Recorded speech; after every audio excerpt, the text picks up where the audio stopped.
ঢাকা বুয়েটের হল, বাংলাদেশ ইঞ্জিনিয়ারিং বিশ্ববিদ্যালয়ে কাজী নজরুল ইসলাম হল।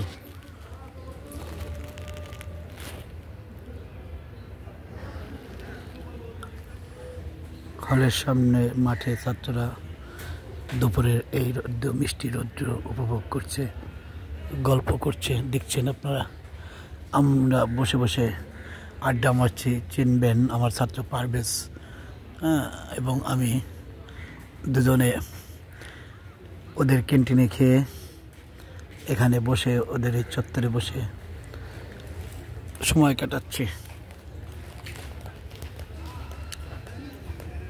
সুন্দর মনোরম পরিবেশ, সত্যি যেখানে পড়তে মজাদার এলাকা। আজকে 16 ডিসেম্বর বুয়েটের এই ক্যাম্পাসে ঘুরলাম, দুপুরে এখানে লাঞ্চ করলাম।